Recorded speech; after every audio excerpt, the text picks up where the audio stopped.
Hi, Lauren. Good morning. Good morning, Laura. How are you? Great. Now I can hear you well. Thanks for your time.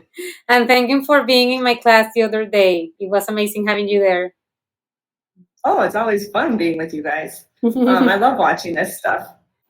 Okay, so when I watched your video, I had the rubric that you're looking up on your screen right now up next to the video.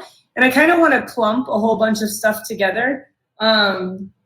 Just out of good intentions, I jumped to proficient and outstanding because that's obviously what I think you are. Outstanding, right? Thank you. Yeah, and we'll kind of go through the rubric step by step and talk about why I think what I think for the feedback purposes, okay? So with the first standard about learner development and students' growth, you definitely hit that through choice boards. You also hit that when you said, hey, if you want to show me your work, you can show your work in the camera, and you could see how the kids that felt so confident in their work wanted to show it. And I thought that was super awesome. And also the whole point of working on goals, right? That's definitely age appropriate.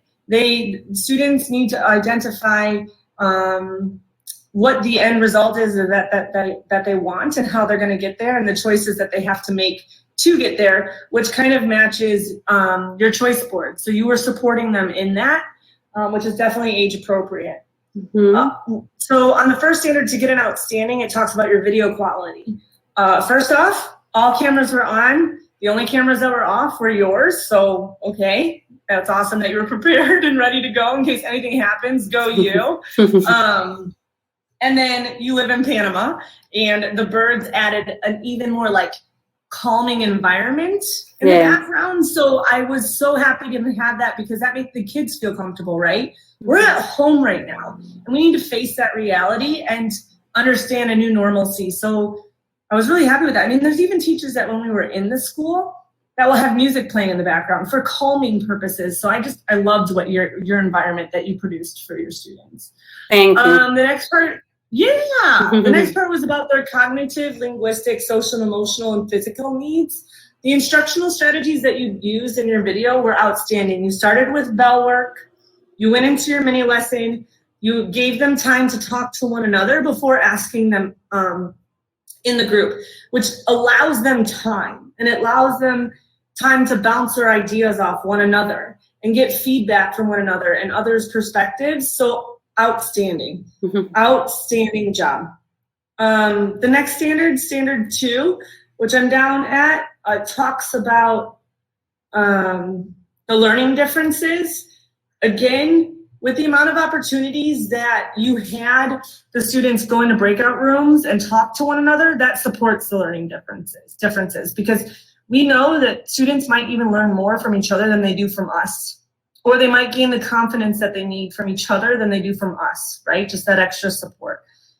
And in the proficient part, it says helps them learn to respect each other. Absolutely, because they have to work with one another to meet that goal. And that's exactly what you were having them do.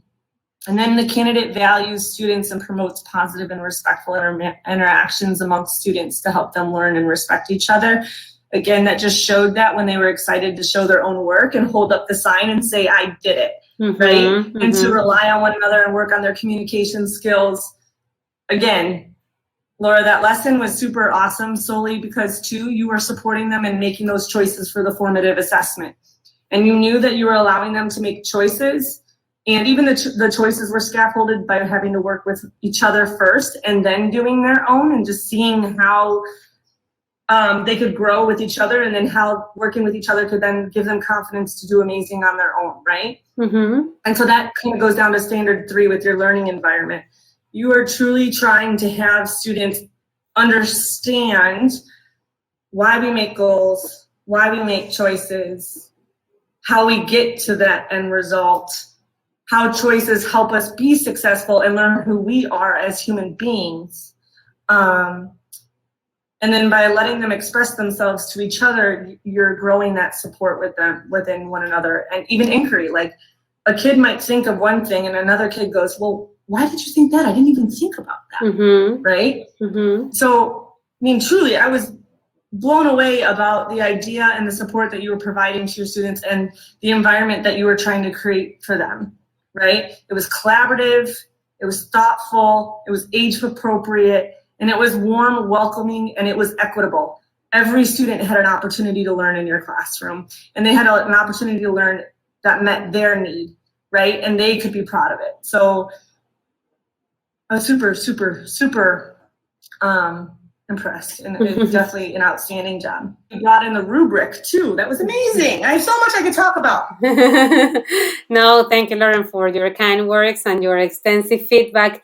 And I agree with you. I felt more confidence during this second recorded class, and I think it's very important for them to talk about goal setting and decision making, because right now we're almost ending our third quarter, and it's very important to them to reflect on what they have been doing and the decisions they still can make to accomplish the goal for this quarter. So I was really happy that all of my students were really engaged with the activities. They loved the drawing activity. They all had the cameras on. They participated. They like to be in the breakout rooms with their peers. And I felt more confident making breakout rooms, using technology tools. And well, yes, I think in time and in my classes, I'm gaining more confidence. And I really enjoyed the class, and I agree with all what you said. The most important for me is that my students feel safe in a safe environment, and that they feel that I listen to all of them, and all of them have the opportunity to participate and to express their ideas and their work. So I'm very happy that you saw that on the class and on the video. And well, I learned a lot, like reading this rubric and reading like the outstanding level and the things I had to do, creating my lesson plan and during my class to achieve these things. And yes, I think I definitely learned a lot in this lesson, and I'm looking forward to keep applying all these standards in my future classes. Absolutely. And I look forward to even moving on to the next standards with you, because the next piece is going to be like the accountability piece, which is tough virtually, right? Like, how do we make sure that they're talking about the right things in the breakout rooms? How do we do that? And I think that right now for standards 1 to 3, you have done an outstanding job and met those standards. But the next step for you and I is to then jump to, okay, now how do we hold them accountable to all of that, right? Like, you did an amazing job asking them questions within their group work that are going to do well on our formative assessment based on that activity, and giving them a deeper understanding of themselves and each other and the importance of collaborating and communicating. And I as well look forward to next steps and working with you. Perfect. Well, we will see that very soon. Yes. All right, Laura, have a good day. No, thank you, Lauren. You too. Bye. Take care. Bye.